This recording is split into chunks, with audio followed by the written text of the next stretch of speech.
Hello, my dear students. Welcome to this YouTube channel English Origin.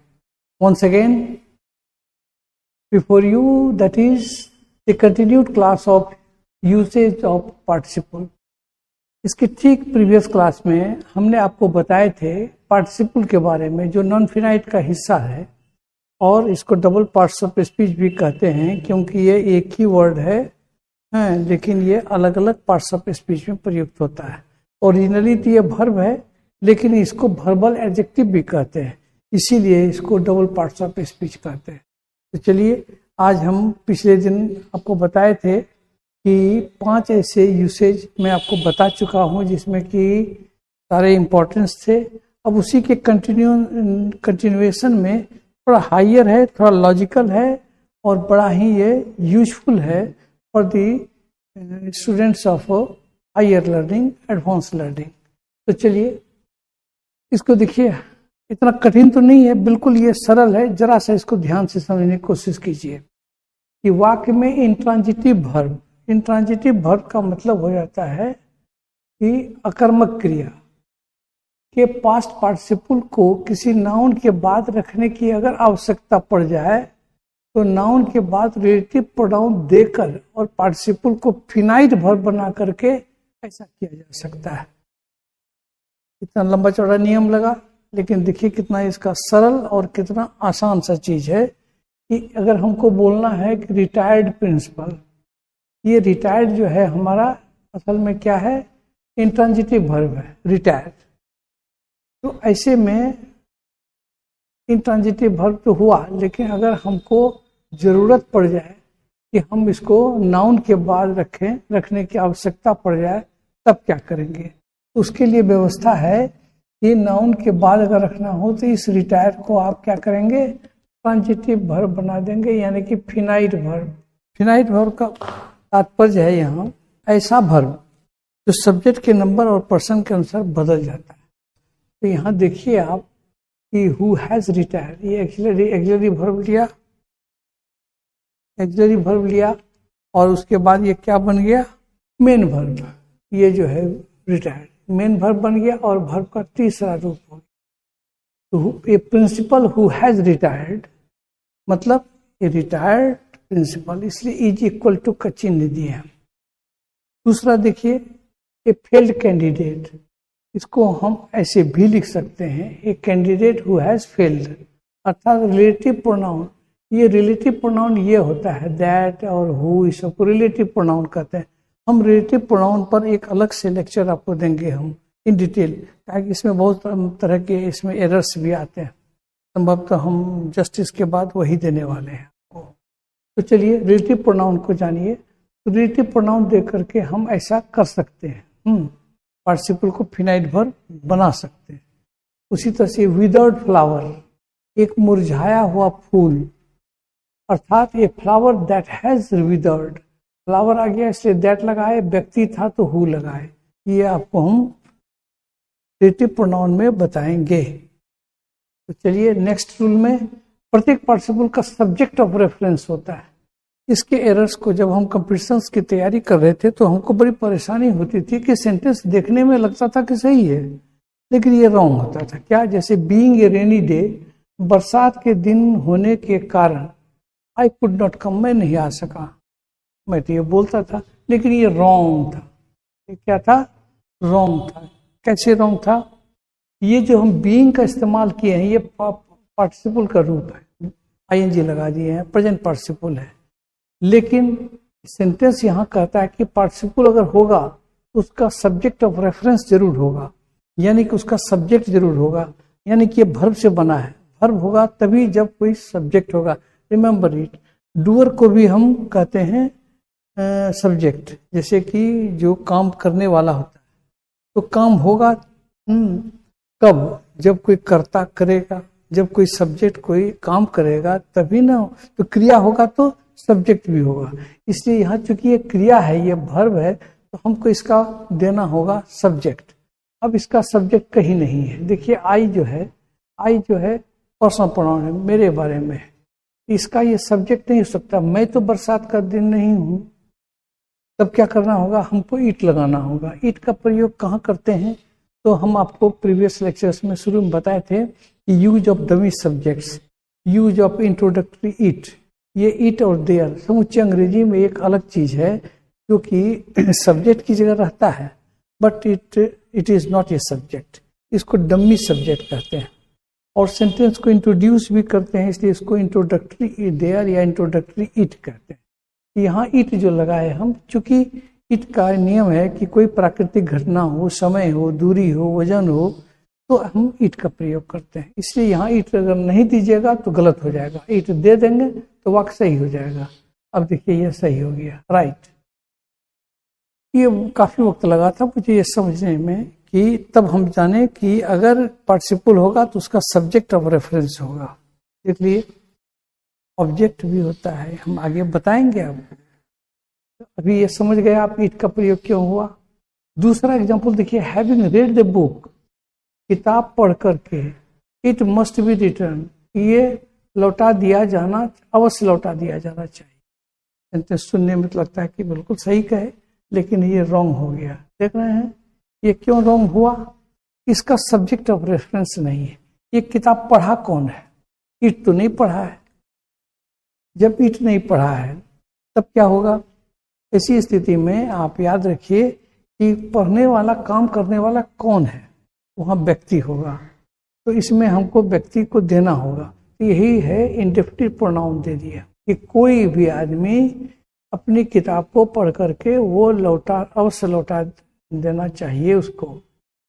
जैसे library वगैरह में ये नोटिस में भी रहता है, आप बड़े बड़े लाइब्रेरी जाएंगे तो ये लिखा हुआ मिलेगा। अदरवाइज आप इसको दूसरी तरह से व्यक्त कर सकते हैं, क्या, when the book is red, जब किताब पढ़ ली जाती है, इट मस्ट बी रिटर्न, तो ये बुक के लिए प्रोनाउन इट आ गया, तो ये सही हो गया। हाँ, आप समझ गया। या नहीं तो ये कह सकते हैं कि हैविंग रेड द बुक,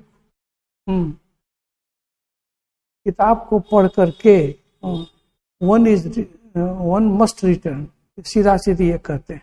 यहाँ कह सकते हैं one must return, must be return करेंगे तो पैसिव हो जाएगा, तो गलत हो जाएगा। बात समझ गए। तो यहाँ सब्जेक्ट ऑफ रेफरेंस हमको जरूरी है। नेक्स्ट में देखिए, when the book is red, ये हम बता दिए, इट मस्ट बी रिटर्न। अब वॉकिंग अलोंग द रोड, हम रोड पर चलते हुए, द रॉबर्स रॉब्ड मी, डकैतों ने लूट लिया मुझे, लुटेरों ने मुझे लूट लिया। अरे भैया ये ध्यान दो ना कि टहल कौन रहा था रोड पर, रोड पर तो क्या कहते हैं, रॉबर्ट्स नहीं टहल सकता है, हम टहल रहे थे। इसीलिए यहाँ आपको क्या देना होगा, walking along the road I was robbed by the Roberts, passive में बना दीजिए तो सही हो जाएगा कि मैं लूट लिया गया, मैं ही टहल रहा था और मैं ही लूट लिया गया। यानी कि वाक का हमको सब्जेक्ट मिल गया, कौन, तो आई। ऐसा सेंटेंस होता है कि जब एक सब्जेक्ट हो, दो वर्ब, यहाँ वाक भी वर्ब है और रोबना भी वर्ब है, और दोनों का एक ही आदमी है। क्या करा है कि मैं जब टहल रहा था रोड पर तो लुटेरों ने मुझे लूट लिया। अब सेंटेंस करेक्ट हो गया, तब जाकर के ये करेक्ट हो गया। बात समझ रहे हैं। ये देखिए, इसको हम और दूसरी तरह से कह सकते हैं, व्हाइल आई वॉज वॉकिंग, जब मैं टहल रहा था, रॉबर्ट्स रॉब्ड मी, ये फिर सही हो जाएगा। यानी कि अगर आप पार्टिसिपल दे रहे हैं तो याद रखिएगा कि उसका सब्जेक्ट हमने दिया कि नहीं, जो क्रिया हो रहा है वो क्रिया को करने वाला कौन है ये डिटेक्ट करना होगा, पहचानना होगा, तब सही हो। बहुत हाई चीज है, अच्छी चीज है। तो ये आपको जितना भी ऑफिसर ग्रेड के जितने भी कंपटीशन हैं उसमें इस सब तरह का एरर कॉमनली पूछा जाता है। नेक्स्ट में आइए, प्रेजेंट पार्टिसिपल से कंटिन्यूअस एक्शन और पास्ट पार्टिसिपल से कंप्लीटेड एक्शन का बोध होता है। ये भी बड़ा इंपॉर्टेंट चीज है। जैसे बर्निंग ट्रेन, जलता हुआ ट्रेन, ब्रेकिंग क्या कहते हैं, विंडोज, यानी कि टूटता हुआ, ब्रोकन विंडो में टूटा हुआ, इस तरह से। इसको देखिए आप, I got down from A running बस, चलती हुई गाड़ी ट्रेन से मैं उतर गया, यानी गाड़ी चल ही रही थी। The process was continued, it was not finished, ये प्रोसेस चल रहा है। तो उसी समय अगर हम उतरे हैं तब रनिंग ट्रेन ठीक होगा। हाँ, rolling stone gathers no moss, एक फेमस कहानी है, कहावत है कि जो भी ऐसा पत्थर जो हमेशा चलता फिरता रहता है उसमें मॉस नहीं लगता है। आप देखे होंगे नदी के किनारे जाएंगे तो वो पत्थर सब चमकीले चमकीले पत्थर मिलेंगे, लेकिन जो पत्थर आपके घर के आस आजू बाजू अगर कहीं पड़ा हुआ है तो उसमें मॉस लग जाता है, काई लग जाता है, लेकिन जो लुढ़क रहा है उसमें नहीं लगता। इसलिए आप लोग भी एक्टिव रहिए तो आपको कोई तरह का परेशानी नहीं होगा, इसलिए ये अच्छी कहावत है। नेक्स्ट में देखिए, a burn child breath fire, अगर कोई बच्चा दूध पिया और जल गया ओट तो वो आग से जलेगा। बचपन में देखते होंगे कि बच्चे लोग जब आजकल तो नहीं मिलता है, गांव देहात में वो डिबिया जलाया जाता था, दिया जलाया जाता था, उसमें परिवार रहता था रात में, तो बच्चे अक्सर हैं लुढ़कते लुढ़कते रोशनी की ओर जाता था, पकड़ना चाहता था तो माँ बाप उसको रोक लेता था, या कुछ कुछ माँ बाप अंठा देता था कि बड़ा दिया पकड़ने जा रहा है, इसको जरा सा जला ही दो, हल्का सा जला दिया, अब दूसरे दिन से वो बच्चा वहां वो काम नहीं करेगा। इसीलिए ये कहावत भी है कि जला हुआ बच्चा हमेशा आग से डरता है, एक बार उसको जलना जरूरी है। Time miss spent is time lost, जो समय हम यूजलेस या बेतरह से हमने उसको गुजार दिया मतलब वो समय हमने खो दिया। तो कहने का मतलब कि जो काम हम खत्म कर दिए तब हम पास्ट पार्टिसिपल दिए, जो काम हम कंटिन्यूड किए उसमें हम प्रेजेंट पार्टिसिपल दिए। ये समझ गए, प्रेजेंट पार्टिसिपल से कंटिन्यूड एक्शन और पास्ट पार्टिसिपल से कंप्लीटेड एक्शन का बोध होता है। नेक्स्ट टू इट, अब हम इधर चलते हैं कि नेक्स्ट में आता है 9 नंबर का कि ट्रांजिटिव वर्ब से अगर पार्टिसिपल बनाया जाए, ट्रांजिटिव वर्ब, तो ट्रांजिटिव वर्ब में आप जाने होंगे कि उसमें ऑब्जेक्ट रहता ही रहता है। क्यों रहता है? तो वो सकर्मक क्रिया है ही, यानी कि उसमें ऑब्जेक्ट या तो अंडरस्टूड होगा या एक्सप्रेस्ड होगा। तो ट्रांजिटिव वर्ब से अगर पार्टिसिपल बनाया जाए तो उसका भी ऑब्जेक्ट होता ही होता है। जैसे the thief thinking all was safe, एक चोर जब सोच रहा था कि सब कुछ सही है तब वो कमरे में चोरी करने के लिए घुसा। मतलब सोच रहा था, क्या सोच रहा था? कि सभी कुछ सही है, यानी कि ये ऑब्जेक्ट यहां से यहां तक, ये ऑब्जेक्ट हो, समझ गए? ऑब्जेक्ट भी होता है। अब दूसरा उदाहरण देखिए, seeing the mother the child began to cry, मां को देखकर बच्चा रोने लगा। इसका माने वो मां को देखकर बच्चा रोने लगा। तो अब ये देखिए, देखकर, किसे देखकर? मां को देखकर। जैसे आई लव यू, मैं किसे प्यार करता हूं? तुम्हें। तो वहां तुम दिए, इसलिए लव जो है ट्रांजिटिव वर्ब है। आई टीच यू, मैं तुम्हें पढ़ाता हूं, वहां यू है, ऑब्जेक्ट है, क्योंकि टीच अगर देंगे हम तो वो ऑब्जेक्ट, वहां किसी न किसी को हम पढ़ा रहे हैं तो क्या या किसे का जो जवाब देता है ऑब्जेक्ट होता है, तो ऑब्जेक्ट होना चाहिए। सीइंग द मदर, मां को देखकर बच्चा रोने लगा। दूसरा उदाहरण दीजिए, having seen the mother the child began to weep, यानी कि मां को देखकर बच्चा रोने लगा। यहाँ भी देखिए, आप सीन दिए हैं तो मदर हमको ऑब्जेक्ट लेना पड़ा, ये सब ऑब्जेक्ट, यहाँ यही उदाहरण दिए हैं। लेकिन देखिए यहाँ एक सीइंग और हैविंग सीन में क्या अंतर है, तो उसको हमने यहाँ परफेक्ट पार्टिसिपल में समझाने की कोशिश किया है। इसको आप समझ गए। अब इसी सेंटेंस को you can write in another way, वो दैट इज वो है कि सब्जेक्ट को हम चाहे तो शुरू में रख सकते हैं, इस सब्जेक्ट को हम चाहे तो शुरू में रख सकते हैं। हाँ, यहाँ ठीक है। जैसे कहते हैं the child seeing the mother, ये चाइल्ड तो यहाँ चला गया, बिगेन टू क्राई, रोने लगा, ये बीच में भी आ सकता है। उसी तरह से the child having seen the mother began to cry, ये भी हो सकता है। तो खैर हमको उधर नहीं जाना, हमें ये बताना है कि अगर ट्रांजिटिव वर्ब से पार्टिसिपल बन रहा है तो अवश्य उसका ऑब्जेक्ट होगा ही होगा, यही समझना है।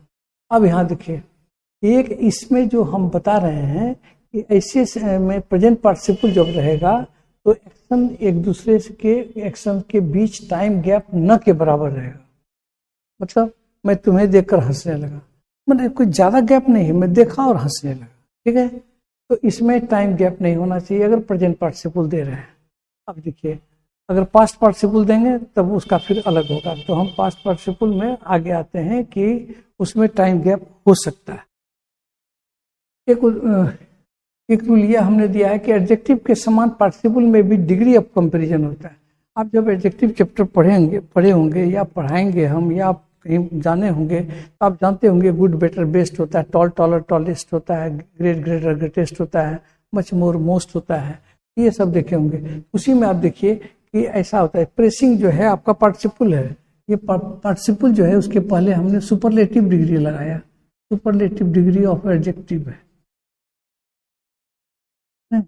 यहाँ हम सुपरलेटिव इसको बनाने की कोशिश किए तो हमको देना पड़ा कि चूंकि ये इनफैक्ट ये जो है ये एडजेक्टिव ही है, लेकिन इसको हम बड़ा एडजेक्टिव होता है तो मच मोर से बनाते हैं, इसलिए मोस्ट दिए। जैसे मोस्ट इंटेलिजेंट, मोस्ट ब्यूटीफुल, इसलिए मोस्ट दिया है। आप समझ गए कि एडजेक्टिव के समान पार्टिसिपल में भी डिग्री ऑफ कंपैरिजन हो सकता है। Is that clear? यहाँ तक आप बहुत अच्छी चीज समझाए हैं, और पता नहीं, मैंने तो देखा है कि इतने बढ़िया से इतने ज्यादा कंसेप्ट के साथ एक भी वीडियो आपके YouTube पर उपलब्ध नहीं है, जहाँ तक मैं ढूंढा।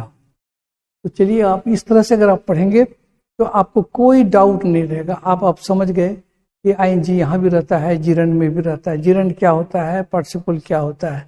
आप ये भी जाने कि पार्टिसिपल दो तरह का होता है, present participle, past participle. Present participle क्या करता है, पास्ट पार्टिसिपल क्या करता है, वो भी जान गए आप।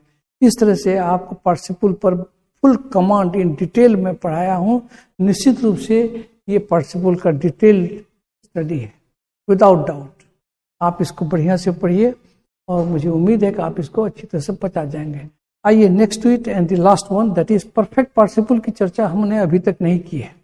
और आपको शुरू में मैं बताया था आपको कि प्रेजेंट पार्टिसिपल होता है, पास्ट पार्टिसिपल होता है और परफेक्ट पार्टिसिपल होता है। ये परफेक्ट पार्टिसिपल में एक बार बता दूं कि पहला एक्शन जब खत्म हो जाता है उसके बाद दूसरा एक्शन हो तो हम परफेक्ट पार्टिसिपल से बनाते हैं। जैसे हैविंग टेकन फूड, खाना खा करके, ही वेंट टू कॉलेज, पहले खाना खा लिया, तब आराम से कपड़ा पहना, तब इधर उधर किया, जूता पहना, तब कॉलेज गया। Having sold his land, land पहले बेच लिया, देन ही बॉट, ये तब वो खरीदा। यहाँ गैप है, एक काम खत्म हो गया है तब दूसरा काम शुरू हुआ है, तब हम क्या लगाते हैं, परफेक्ट पार्टिसिपल। याद रखिएगा। जैसे हैविंग गॉन टू दिल्ली, वो दिल्ली जाकर के क्या किया, ही अर्न मच मनी, बहुत पैसा कमाया। तो पहले वो दिल्ली गया, ये क्रिया समाप्त हो गई, तब पैसा कमाया। देख रहे हैं कि इसके सेंस में उसके सेंस में अंतर है। ठीक है, तो मैं समझता हूं कि अब कुछ भी नहीं बचा। अब थोड़ी सी चर्चा मैं कर दूं कि जैसे सीइंग, अगर हम इसको जिरंड के रूप में देखेंगे तो इसका माने हो जाएगा देखना। जैसे वॉकिंग, टहलना इज ए गुड एक्सरसाइज, टहलना एक अच्छा व्यायाम है, वो सब्जेक्ट का काम करता है, वो जिरंड हो जाता है। तो सीइंग का माने होता है देखना, सी माने भी देखना, सीइंग माने भी देखना, सी भर्व के रूप में। और देखते हुए, सीइंग देख कर, ये भी अर्थ देता है। तो पार्टिसिपल में आप समझ गए ना कि ये सब अर्थ आपको मिलता है। ठीक है, एक उदाहरण देखिए, इसका उदाहरण दिए हैं हम कि देखना ही प्रेम करना है। आप ये बहुत ऊंचे बहुत बड़े राइटर का लिखा हुआ है कि दुनिया में कीट्स ने कहा था कि जो चीज भी तुम देखते हो सब प्यारे चीज है, उसको आप प्यार कर सकते हो, देखो तो प्यार करो। ठीक है, तो चलिए इसी बात के साथ I am going to finish this important chapter of non finite, that is in form of past participle in detail. Wish you all the best कि आप इसको आपके जीवन में इसकी मदद से आप बहुत कुछ अच्छा कर सकेंगे। और अगर आप नए हैं तो एक बार मैं फिर रिक्वेस्ट करता हूं कि हमारे इस वीडियो अगर अच्छी लगी हो तो आप लाइक जरूर करें, कमेंट भी करें। और अगर आपने अब तक सब्सक्राइब नहीं किया है तो अब सब्सक्राइब करें। Thank you very much.